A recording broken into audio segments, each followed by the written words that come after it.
என் தேவேந்திர உள்ள வேளாளர் சமுதாய உறவுகளுக்கும் தமிழ் சமூக உறவுகளுக்கும் என்னுடைய முதற்கண் வணக்கம். இந்த காணொலி எதற்காக அப்படின்னா, இந்த நடந்து முடிந்த 2026 சட்டமன்ற தேர்தலில் எந்தெந்த கட்சியில் எத்தனை பேர் தேவேந்திர உள்ள வேளாளர் சமூகத்தை சார்ந்தவங்க சட்டமன்றத்துக்கு போயிருக்காங்க அப்படின்றத பற்றி தான் நம்ம பார்க்க போகிறோம்.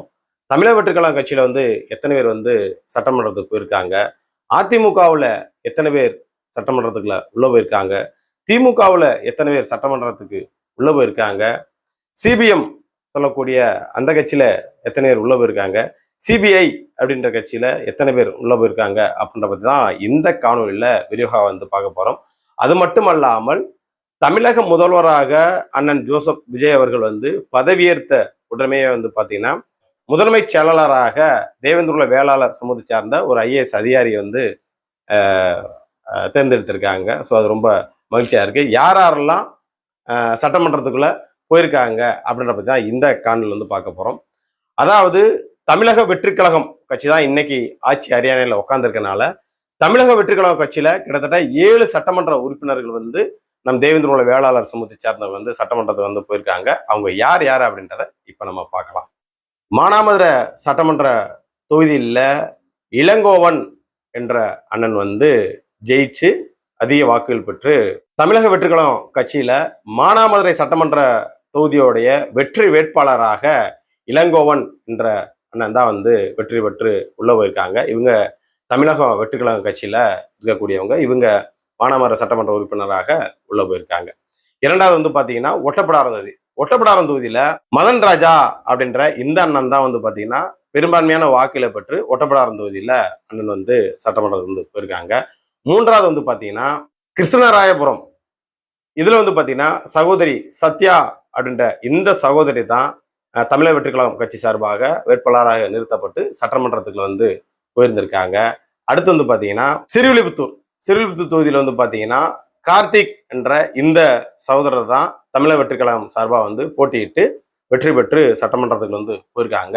நிலக்கோட்டை தொகுதியில அண்ணன் ஐயப்பன், இவங்க தான் சகோதரர் தான் பாத்தீங்கன்னா ஜெயிச்சு உள்ள போயிருக்காங்க. இதுக்கு முன்னாடி 6 நாள் சந்திச்சிருக்கோம் நிலக்கோட்டை பகுதியில். ஆனால் ஜெயிச்சு சட்டமன்றத்துக்கு உள்ள போயிருந்திருக்காங்க. பெரம்பலூர்ல சிவகுமார், இந்த சகோதரர் தான் தமிழக வெற்றிக்கழகம் கட்சி சார்பாக வேட்பாளராக நின்று இவங்க சட்டமன்றத்துக்குள்ள உள்ள போயிருக்காங்க. இது இந்த அக்காவை பத்தி சொல்லணும்னா, அதாவது கவினுடைய பெரியம்மா அப்படின்னு சொல்லப்படுது.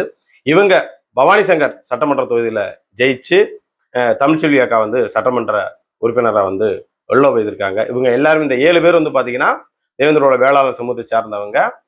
இவங்க தமிழக வெற்றிக்கழகம் கட்சியில போட்டியிட்டு வெற்றி பெற்றவங்க. அடுத்து எதை பார்க்க போறோம் அப்படின்னம்னா, அதிமுக அண்ணா திராவிட முன்னேற்ற கழகத்துல 2 பேர் சட்டமன்ற உறுப்பினராக சட்டமன்றத்துக்கு போயிருக்காங்க. அது யார் பாத்தீங்கன்னா, நம்ம சங்கரங்கோவில் சட்டமன்ற தொகுதியில போட்டியிட்ட, அதாவது அண்ணா திராவிட முன்னேற்ற கழகம் கட்சி சார்பாக போட்டியிட்டு திலீபன் ஜெயசங்கர் அண்ணன் இந்த அண்ணன் தான் சட்டமன்றத்துக்குள்ள உள்ள போயிருந்திருக்காங்க.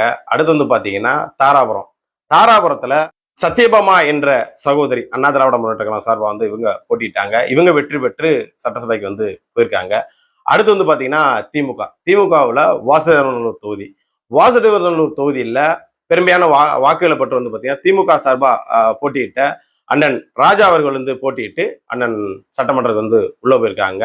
அடுத்து பாத்தீங்கன்னா பரமக்குடி சட்டமன்ற தொகுதியில திமுக சார்பாக போட்டியிட்ட அண்ணன் கதிரவன் அவர்கள் வெற்றி பெற்று அதிக வாக்குகள் வெற்றி பெற்று சட்டமன்றத்துக்கு போயிருக்காங்க. இது போகத்துக்கு சிபிஐ அப்படின்னு சொல்லக்கூடிய அந்த கட்சியில பாத்தீங்கன்னா திருத்துறைப்பூண்டி சட்டமன்ற தொகுதியில சிபிஐ சார்பாக பாத்தீங்கன்னா அண்ணன் மாரிமுத்து அவர்கள் போட்டி போட்டாங்க. இவங்களும் வெற்றி பெற்று சட்டமன்றத்துக்கு உள்ள போயிருக்காங்க. அது போகிறதுக்கு சிபிஎம் கீழ்வேலூர் இந்த சட்டமன்ற தொகுதியில போட்டியிட்ட அக்கா லதா அக்கா வெற்றி பெற்று சட்டமன்றத்துக்கு போயிருக்காங்க. கிட்டத்தட்ட 13 பேர் பாத்தீங்கன்னா தேவேந்திர வேளாளர் சமூகத்தை சார்ந்த சட்டமன்ற உறுப்பினராக போயிருந்திருக்காங்க. ஸோ சட்டமன்றத்துக்கு போன அனைத்து என் தேவேந்திர வேளாளர் சமூகத்தை சார்ந்த அண்ணன்மார்களுக்கும் அக்காமார்களுக்கும் என்னுடைய சார்பாகவும் மூவேந்தர் மீடியா சார்பாகவும் என்னோட குடும்பத்தின் சார்பாக வாழ்த்துக்களை தெரிவிச்சு, இந்த பட்டியல் வெளியிட்ட கோரிக்கையை உங்களுடைய சட்டசபையில இது சம்பந்தமாக நீங்க மக்களோட குரலாக நீங்க எதிரொலிக்கணும் அப்படின்றத ஒரு கோரிக்கையை இந்த காணொலி வாயிலாக நான் உங்கள்கிட்ட கேட்டுக்கிறேன். இது மட்டுமல்லாமல் தமிழக முதல்வராக தமிழக வெற்றிக் கழகத்தினுடைய தலைவர் அண்ணன் ஜோசப் விஜய் அவர்கள் வந்து வெற்றி பெற்ற உடனே வந்து பாத்தீங்கன்னா முதலமைச்சரின் தலைமை செயலாளராக வந்து பாத்தீங்கன்னா லட்சுமி பிரியா என்ற ஐஏஎஸ் அதிகாரியை வந்து நியமனம் வந்து பண்ணியிருக்காங்க. இந்த அக்கா தான் வந்து பாத்தீங்கன்னா முதலமைச்சரின் தலைமைச் செயலாளராக வந்து அக்கா வந்து இருக்காங்க. 2 பேர்த்த வந்து நியமனம் வந்து பண்ணியிருக்காங்க. அதுல ஒருத்தர் வந்து தேவேந்திர வேளாளர் சமூகத்தை சார்ந்தவங்க வந்து போட்டிருக்காங்க. இவங்க வந்து பாத்தீங்கன்னா திருநெல்வேலி மாவட்டம் தென்குளம் கிராமத்தை சேர்ந்தவங்க இந்த அக்கா. ஸோ தமிழக வெற்றிக்கழகம் கட்சியில வந்து பாத்தீங்கன்னா தேவேந்திர வேளாளர் சமூகத்திற்கு வந்து ஒரு முக்கிய அங்கீகாரம் வந்து கொடுக்கப்பட்டிருக்குது.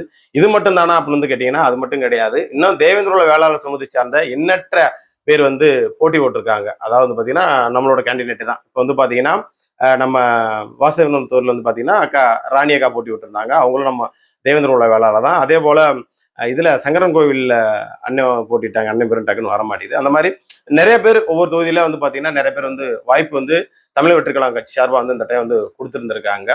ஸோ இவர்கள் எல்லாருக்குமே நம்ம வைக்கக்கூடிய ஒரு அன்பான கோரிக்கை என்ன அப்படின்னா, சட்டமன்ற உறுப்பினருக்கு நம்ம வைக்கக்கூடிய கோரிக்கை என்னன்னா, தேவேந்திர வேளாளர் சமூகம் இந்த அதிமுக திமுக இந்த 2 கட்சிகள்கிட்டயுமே வந்து பாத்தீங்கன்னா தொடர்ந்து இந்த பட்டியல் வெளியிட்ட கோரிக்கையை தொடர்ந்து நாங்க வலியுறுத்திட்டே இருக்கோம். ஆனா பரிந்துரை செய்யாம இன்ன வரைக்கும் வந்து பாத்தீங்கன்னா காலதாமதம் வந்து ஏற்படுத்திட்டு இருக்காங்க. போன முறை ஆட்சி இதை திராவிட முன்னேற்ற கழகமும் அதை கிடப்பிலே போட்டு வச்சிருக்காங்க. ஸோ மக்களுக்கான ஆட்சியை மக்களுக்கான நல்லாட்சியை கொடுக்க போறோம் அப்படின்றத வந்து தமிழக முதல்வர் அண்ணன் ஜோசப் விஜய் அவர்கள் வந்து சொல்லியிருக்காங்க. ஸோ அண்ணன் வந்து எங்களுடைய இந்த தேவேந்திர வேளாளர் சமூகத்துடைய இந்த நீண்ட நாள் கோரிக்கையான சரிங்களா, பிறப்புக்கும் எல்லா உயிருக்கும் சமம்னு சொல்றீங்க. ஸோ நாங்க எல்லா சமூகத்தோடையும் சமமா வாழணும்னு வந்து நினைக்கிறோம். அதனால இந்த சாதி ரீதியான தனிப்பட்ட முறையில ஒதுக்கி கொடுக்கக்கூடிய இடஒதுக்கீடு வந்து தேவையே கிடையாது. எல்லா மக்களுக்கும் அதாவது அள்ளி கொடுக்க வேணா அளந்து கொடுங்க அப்படின்ற மாதிரி தான் நாங்கள் சொல்ல வரோம். அதனால மக்கள் தொகை விகிதாச்சார அடிப்படையில் தேவேந்திர வேளாளர் சமூகத்திற்கு 10% இடஒதுக்கீட்டோடைய எங்களுக்கு வேற ஒரு பட்டியல்ல மாத்தணும் அப்படின்னு தொடர்ந்து நாங்கள் வந்து போராடிட்டு இருக்கோம். ஸோ இதை வந்து தமிழக முதல்வர் அண்ணன் விஜய் அவர்கள் வந்து இதை கருத்தில் கொண்டு இந்த எங்களுடைய நீண்ட நாள் கோரிக்கையை வந்து நிறைவேற்றி கொடுக்கணும் அப்படின்றத வந்து கேட்டுக்கிறோம். அது மட்டும் அல்லாமல் தேவேந்திர வேளாளர் சமூகத்தை சார்ந்த எண்ணற்ற பேர் வந்து பார்த்தீங்கன்னா சட்டமன்றத்துக்கு வந்து போயிருக்கீங்க சரிங்களா. கண்டிப்பாக இது மட்டும் ஒவ்வொரு ஆளும் கிடையாது. ஒவ்வொரு ஆளுமே தேவேந்திர வேளாளர் சமூகத்தில் இருக்கக்கூடிய கட்சியாக இயக்கமாக இருக்கட்டும் எல்லாருமே இந்த பட்டியல் வெளியிடுற கோரிக்கையை விரும்பக்கூடியவர்கள்.